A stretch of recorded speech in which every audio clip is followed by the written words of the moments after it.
Our next guest is an incredible inspiration. She has used her trauma to transform lives and create change. Yes, wow. Whew. Ashley Spence is the founder of the DNA Justice Project and the author behind Silent Witness, How DNA Uncovered the Truth and Empowered My Healing. Clearly, there is a huge story behind this. Welcome in. This is a crime where you were attacked as a teenager. Please share your story. Yes, I was a 19-year-old college student, so excited to start my sophomore year at Arizona State. And one night, my life was shattered unexpectedly forever. I was the victim of a very brutal home invasion attack that I'm very fortunate to have survived, but he got away. I never saw his face, and it was a cold case for 7 years before he was eventually apprehended in California through a DNA match in our national DNA database. And it had matched back to mine and multiple others, and he is in prison now for 137.5 years. Wow, we're seeing his image now. I know it took about 13 years until you got justice, and that's got to be a hard fight.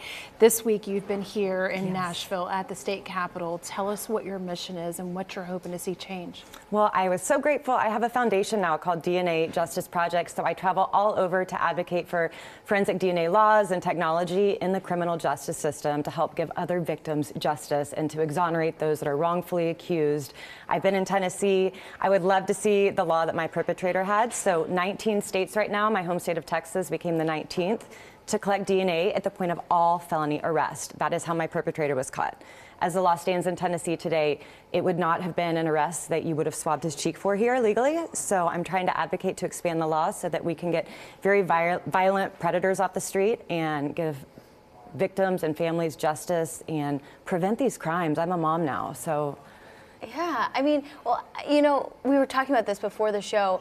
These people who have been through the hardest things, you are sharing your story over and over and over again in court to police officials. You've written your book. Have you found healing since? I have. It's been a very long journey. I've tried every healing modality that you could ever imagine, but writing my book was actually this beautiful way to find my voice and be vulnerable and, really embrace it's okay. My life has been very hard and I'm an imperfect human. I've made a lot of mistakes on my healing journey, but just kind of owning that has been so liberating, It feels freeing. And my hope is that if there's one person that can grab this book and connect to it, because we all have our stories, and see that there is hope and there is light and you can heal from the darkest of days. Mm-hmm. It's such a traumatic event to go through, but there are unfortunately probably many out there that have gone through it. If there's someone who's gone through something similar, what advice would you give them? That it is so hard, but one of my greatest teachers says, in order to heal, you have to feel. So really being able to tap into that, but allowing yourself to release it. For me, yoga was this beautiful pathway of, connecting to my body again and releasing this pain. But there are many ways that you can, but knowing that the journey can be messy and it can be difficult. And, on the other side, it's beautiful. And you don't just have to live a life of survival. Like, you can thrive. You can make, a very beautiful life for yourself no matter what you've been through.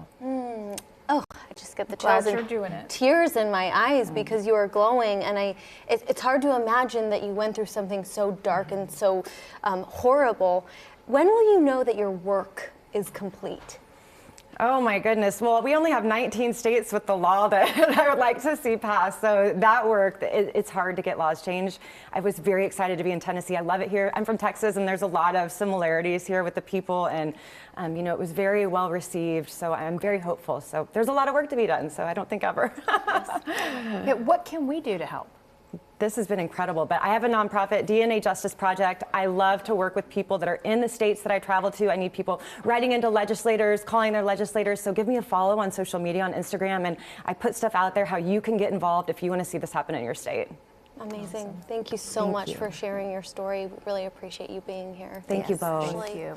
Everyone, Ashley has such a powerful story to tell. Clearly, check out her book and read more about the cause and even get involved. Check it out online at dnajusticeproject.org. And if you have been through an issue, you are not alone. Seek help.